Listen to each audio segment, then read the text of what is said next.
जहाँ झुग्गी झोपड़ी, जहाँ मकान वहाँ सफाई। मकान खाली 10 देते हैं और 1 करोड़ मकान की घोषणा करते हैं, ये नहीं चलेगा।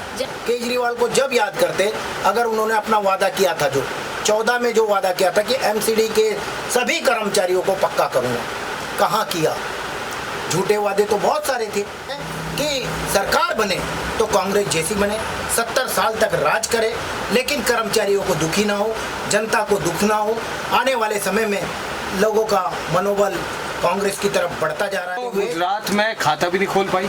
कोई बात नहीं, आने वाले टाइम पे अपना वोट बैंक खोल के दिखा देगी, तब आपको नजर भी आएगा। क्योंकि मीडिया है ना, चौथा स्तंभ है भारत का, कहीं ना कहीं सत्य को खोजता रहता है। तो पार्टी कह रही कुछ कर्मचारियों को पक्का किया जाएगा। झूठ बोलना सीखे तो भारतीय जनता पार्टी से सीखे। 2020 का प्रीम्बल 2025 में भी इम्प्लीमेंट नहीं होता तो कहीं ना कहीं बेरोजगारी मुझे साफ नजर आ रही है। आप जो मजदूरों की बात करेगा वही देश पे राज करेगा, जो मजदूरों की बात कहेगा वही देश पे राज करेगा, जो मजदूरों की बात करेगा वही देश पे राज करेगा। आपके माध्यम से, मीडिया के माध्यम से एक और सूचना देना चाहूंगा कि आप देख सकते हैं लवकुश कुश्ती फेडरेशन 15 स्टेट के अंदर जो दलित समाज के पहलवान हुआ करते थे पहले भी और आज भी, उनको कहीं सम्मान नहीं दिया सरकार ने। तो उसकी एक लड़ाई, जो एक लवकुश कुश्ती फेडरेशन हमने बनाई है, उसकी लड़ाई हम लड़ रहे हैं हमेशा। और जिस तरीके से सभी को आप देख सकते हैं कि कुछ एक विशेष जाति के लोगों को अर्जुन अवार्ड भी मिलता है, पद्म श्री मिलता है। अगर हमारे किसी को पद्म श्री या अर्जुन अवार्ड नहीं मिलता तो दलित पहलवान को नहीं मिला, चाहे वो विजय पहलवान हो हमारे, और बहुत सारे पहलवान हुए हमारे समाज के, उनको आज तक इतने अच्छे पहलवान हुए हैं कि एक दिन के अंदर वो भारत कुमार भी बने थे, भारत केसरी बने थे एक दिन के अंदर, लेकिन उनको सम्मान नहीं दिया गया, उनको अर्जुन अवार्ड नहीं दिया गया, पद्म श्री नहीं दिया गया। तो हमने बीड़ा उठाया है कि अपने दलित समाज के, चाहे वो किसी भी समाज से हो, जितनी भी दलित कम्युनिटी के अंदर पहलवान आते हैं तो उसका सम्मान हम उसी के अगेंस्ट एक हम एकलव्य खेल रतन अवार्ड, आप देख सकते हैं एकलव्य कौन था? एकलव्य वो था जो द्रोणाचार्य के बिना ही धनुषधार, बहुत खतरनाक धनुषधार था, जो अर्जुन को पराजित कर सकता था, लेकिन द्रोणाचार्य ने उनका अंगूठा मांग लिया था। जिस तरीके से वो अंगूठा उनका ले लिया गया था, तो हमने भी प्रयास करा है कि अगर हमें अर्जुन अवार्ड नहीं देते तो हम अपने पहलवानों को एकलव्य खेल रत्न अवार्ड दे रहे हैं। तो मैं चाहूंगा कि ऐसे ही हमें सहयोग करते रहें। और जिस तरीके से आज हमने अपने भाई को लवकुश कुश्ती फेडरेशन का राष्ट्रीय प्रभारी नियुक्त किया है, मैं चाहूंगा जोरदार ताली स्वागत किया जाए। ऐसे साथी, कर्मठ साथी, और जैसे कि बेनीवाल जी हमारी हमें अक्सर बातें वो करती हैं कर्मचारी हित के अंदर, तो एक बहुत बड़ा रोड़ा हमारे बीच, जो बेलदारों को हम बड़े दिन से सुनते रहे, बेलदारों ने ये कर दिया, बेलदार ने वो कर दिया। तो आपके मीडिया के माध्यम से बेलदार हमारी कान खोल के बात सुन लें कि अब वो तो दिन दूर नहीं है कि जब अब आपकी बेलदारी हटने वाली है। तो हम प्रयास करने बैठे, और एक जो दीमक की तरह हेडक्वार्टर में खा रहा है अशोक भाटी ने इतना दुखी कर रखा है कर्मचारियों, कमीशन ग्राउंड में पैसे भी मांगता, खुलिया मांगता है। आज हमारी तरफ तो सब निगाह लगा के बैठेंगे, सफाई व्यवस्था अच्छी होनी चाहिए, लेकिन डिपार्टमेंट का जो बुरा हाल कर रखा है, जो भ्रष्टाचार मचा रखा है, कल कमिश्नर साहब से मीटिंग हुई, उस भ्रष्टाचार की तरफ कमिश्नर साहब का ध्यान नहीं है। तो उसका ध्यान बहुत जल्द बेनीवाल जी के माध्यम से, हमारे माध्यम से, समाज के माध्यम से हम उनको दिलाना चाह रहे हैं। क्योंकि हमने जो भी बातें कल रखी, कल हमारा मन संतुष्ट नहीं था, उनका स्वागत तो हमने कर दिया, लेकिन हमारा संतुष्ट नहीं था क्योंकि हमारी बात कमिश्नर साहब ने नहीं सुनी। क्योंकि कर्मचारी का औजार भी नहीं है, उनके बैठने का स्थान भी नहीं है, ढलाऊ भी इतनी दूर हो चुका है। हम काम करने के तैयार हैं, हम काम चोर नहीं है, लेकिन क्या है कि हमसे अब वो बार बार 1 लाख कर्मचारी कह रहे थे कि 1 लाख कर्मचारी को सफाई कर्मचारी नहीं है, अदर डिपार्टमेंट के भी लोग हैं, उनकी तरफ भी ध्यान दिया, उनके भ्रष्टाचार की तरफ ध्यान दिया जाए। हमारे निवेदन है कमिश्नर साहब से।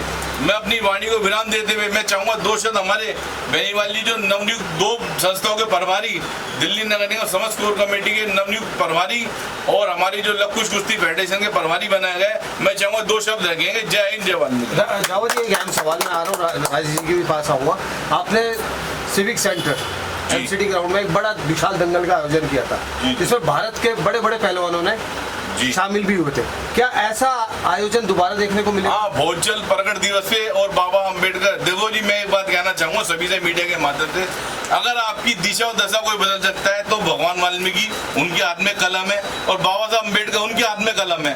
तो अपने बच्चों को इस ओर ना ले आए सफाई की ओर, और बच्चों को कलम दे हाथ के अंदर। तो उन्हीं के ओकेजन के अंदर हमने एक सिस्टम बनाया कि जब भी दंगल कराएंगे, एक तो अम्बेडकर जयंती और वाल्मीकि जयंती, तो अब बहुत जल्द अम्बेडकर जयंती में भी हमने कहा है, वाल्मीकि जयंती पे भगवान प्रकट दिवस में हम कराने आ रहे हैं, तो बहुत जल्द आपको सूचना दे दी जाएगी। राजेश जी, न्यू भारतीय सफाई कर्मचारी यूनियन के आप राष्ट्रीय अध्यक्ष हैं, जावा जी को क्या जिम्मेदारी दी है? क्या लगता है जो जावा जी को जिम्मेदारी आप लोग दे रहे हैं वो निभा पाएंगे?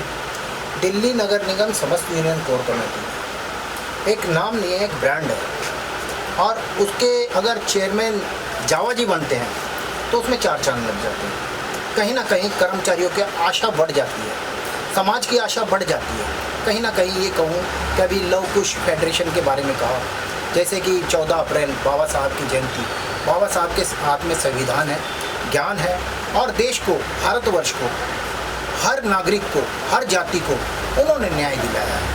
कहीं ना कहीं ये कहूँ कि कलम के आधार पर, रोजगार के आधार पर, शिक्षा के आधार पर कहीं ना कहीं आगे बढ़ने का अवसर दिया है। कहीं ना कहीं ये कहूँ कि अगर छोटे से छोटे कार्य को करने का, अगर पैसे रखने का हक दिया है तो वो बाबा साहब ने दिया है। तो क्यों ना, जब ये आज केंद्र में भाजपा है, तो ये भाजपा जो रोजगार को ख़त्म करती जा रही है, हम इसका विरोध क्यों ना करें? क्यों ना 90 करोड़ की आबादी के बेरोजगारों को रोजगार की बात करें? कहीं ना कहीं फेडरेशन में मुझे ये लगा, जावा जी में ये लगा कि आने वाले समय में जो सरकार ने वादा किए थे कि 2 करोड़ का रोजगार देंगे, उसको सरकार को जगाने की कोशिश करेंगे।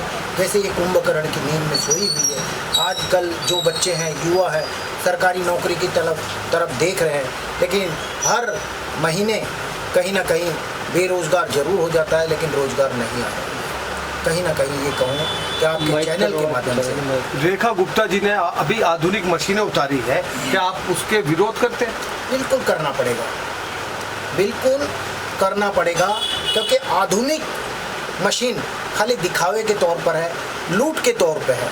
या ये कहूँ कि जो मार्केटें हैं उनमें कहीं ना कहीं ऊंचे होते हैं 2-2 फुट के, अगर वो मशीनें कैसे चढ़ेंगी, वो पाइप कैसे जाएगा?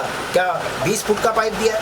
मात्र 1 फुट का, 2 फुट का, 3 फुट का पाइप है। वो 3 फुट तक अगर वो चलेगा तो 20 फुट की मार्केट और 100 फुट की मार्केट या 200 मीटर की मार्केट कैसे साफ होगी? दिल्ली सरकार की योजनाओं से आप खुश नहीं है? दिल्ली सरकार की योजनाओं से खुश कैसे होंगे? बेरोजगारी को बढ़ाने वाली सरकार के साथ में कैसे खुश होंगे हम? क्या उन्होंने रोजगार दिया है या रोजगार छीना है? ये महत्व है। आप सोचने की बात है कि आज दिल्ली में हर बच्चा ये सोचता है कि इस सरकार से कि मेरे को रोजगार मिल जाए। कहाँ है रोजगार? बेरोजगारी बढ़ती जा रही है। अगर व्यापार भी करेंगे तो व्यापार जब चलेगा जब रोजगार से कोई ना कोई फायदा होगा। कहीं ना कहीं बेरोजगारी बहुत ऊंचे स्तर पर है, और ये स्तर मुझे लगता है इस सरकार की वजह से है। रेखा गुप्ता जी की तरफ अगर आपकी बात जा रही है, अगर वो आपकी बात पे विचार कर रही है, तो उनसे क्या अपेक्षा रखेंगे? हम ये चाहेंगे कि अगर उनकी जय जयकार करनी है, उनकी पार्टी को आगे बढ़ाना है, तो जो 2 करोड़ भारतीय जनता पार्टी के प्रधानमंत्री जी ने, माननीय नरेंद्र मोदी साहब ने कहा था कि 2 करोड़ रोजगार देंगे, 14 से लेके 25 आ गया, लेकिन रोजगार नहीं है। वो रोजगार जरूर दे, और आज युवा पीढ़ी चाहता भी है कि रोजगार मिले। विदेशों में जाने से मौत मिल रही है। आप देख रहे हो कि रूस और यूक्रेन का, और यहाँ इजराइल और लेकिन ईरान का। भारतीय जनता पार्टी कह रही है कुछ कर्मचारियों को पक्का किया जाएगा। झूठ बोलना सीखे तो भारतीय जनता पार्टी से सीखे। 2020 का प्रीम्बल 2025 में भी इम्प्लीमेंट नहीं होता तो कहीं ना कहीं बेरोजगारी मुझे साफ नजर आ रही है। आप अगर आप ध्यान से देखोगे तो अगर रोजगार नहीं होगा तो बेरोजगारी बढ़ेगी या नहीं? अगर 30 साल के कर्मचारी को पक्का कर रही है तो ऐसा नहीं कर रही, वो अपनी मक्कारी और कायरता दिखा रही है। अच्छा, नई दिल्ली में जो बीजेपी की सरकार जब से सत्ता में आई है तब से उन्होंने दिल्ली में कई नई बदलाव की शुरुआत करी है, तो उसके बारे में आप कुछ कहना चाहिएगा? बिल्कुल कहूँगा कि सड़कें बहुत अच्छी बनाई हैं। नितिन गडकरी साहब को मैं फूलों से नवाजना चाहता हूँ। लेकिन अगर दिल्ली सरकार में ये कहें कि भाई दिल्ली सरकार ने कोई अच्छा काम किया है, तो कहाँ जो रोड समान होता था ना, वहाँ 1 इंच का खड्डा कर दिया है कहीं ना कहीं। ब्रेकर टाइप में ठेकेदारों से सड़कें बनवा ली, यानी कि आने वाले समय में अगर कहीं पानी भर गया उस सड़क पर, अगर आंखों में उड़ेगा तो एक्सीडेंट जरूर होगा। ये भी सोचने की बात है। और दूसरा एक और कहना चाहता हूँ, जहाँ झुग्गी झोपड़ी, जहाँ मकान वहाँ सफाई।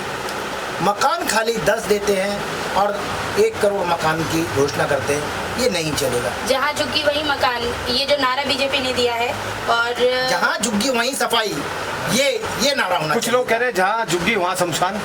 हाँ, ये भी सही नारा है आपका, जहाँ झुग्गी वहाँ शमशान, क्योंकि आदमी लोग नहीं रहेगा तो- केजरीवाल की सरकार को याद कर रहे हैं। केजरीवाल की सरकार को याद कैसे करेंगे?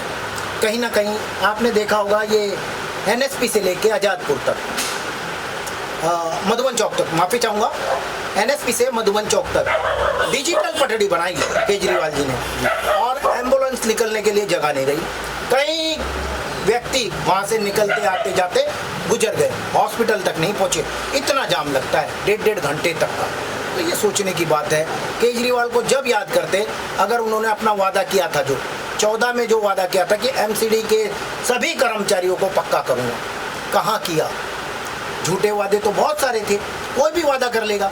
लेकिन हम ये चाहते हैं कि सरकार बने तो कांग्रेस जैसी बने, 70 साल तक राज करे, लेकिन कर्मचारियों को दुखी ना हो, जनता को दुख ना हो। आने वाले समय में लोगों का मनोबल कांग्रेस की तरफ बढ़ता जा रहा है। कहीं ना कहीं ये कहूँ कि मैं खुद स्वयं बीजेपी का कार्यकर्ता कांग्रेस तो होते हुए, गुजरात में खाता भी नहीं खोल पाई।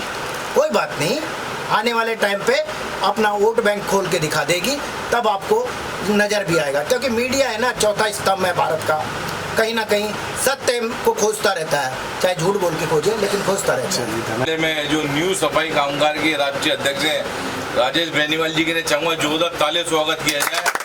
ऐसे साथी जो समाज का मान सम्मान करना जानते हैं, छोटों को बड़ों को हमेशा आगे रखते हैं, मेरे बड़े भाई हैं। जैसे कि आपको बताया कि दिल्ली नगर निगम कोर कमेटी का आप सभी के आशीर्वाद से मुझे चेयरमैन बनाया गया है। और एक हर्ष का विषय और है कि हमारे बीच जो हमारे मध्य जो क्रांतिकारी साथी हमेशा समाज हित के अंदर, आप देख सकते हैं पिछले कई वर्षों से समाज हित के अंदर रोडों पे आंदोलन करते हैं। हमारे न्यू सफाई कामगार के राष्ट्रीय अध्यक्ष व कोर कमेटी के प्रभारी भी नियुक्त किया गया, उनका भी जोरदार ताले स्वागत किया जाए। मैं चाहूँगा, टीम से निवेदन करूँगा कि बेनीवाल जी का भी स्वागत कर देंगे। हमारी टीम के द्वारा भी सोनू चौहान जी फूलमाला से भाई का स्वागत करेंगे। चेयरमैन साहब जो जावा जी हैं और बहुत कर्मठ है, लव कुश फेडरेशन के नाम से बहुत मशहूर हैं, और युवा बच्चों को आगे बढ़ाने का बहुत इनका समाज में नाम है। बढ़ चढ़ के शहर में दुनिया जानती है, और दिल्ली में नहीं, मैं कहूँ भारत में कई राज्यों में जावा जी का नाम है। और जावा जी को आज कोर कमेटी का चेयरमैन बनाए जाने पर, और इन्होंने वादा भी किया है कि आने वाले समय में चाहे कमिश्नर हो, चाहे एडिशनल कमिश्नर हो, चाहे डैम्स हेडक्वार्टर हो, अगर कर्मचारी का काम नहीं करेंगे तो उन्हें सीट सर भी उखाड़ फेंकेंगे।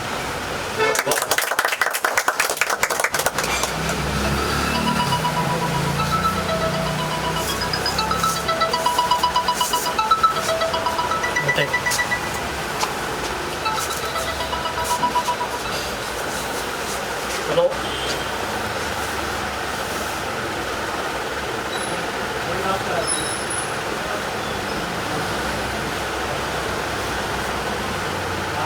और हमारे किताब सिंह जी है जो वो पगड़ी के मास्टर है, माहिर है, और हरियाणा पगड़ी आज जावा जी के सर पर है, और कर्मचारियों की जिम्मेदारी भी जावा जी के हाथ सर पर है। और मैं ये कहूँगा कि भाई मदन फूलमाला से स्वागत करेंगे। मैं ये कहूँगा भाई रणवीर जी से भी फूलमाला से स्वागत करें जावा जी का।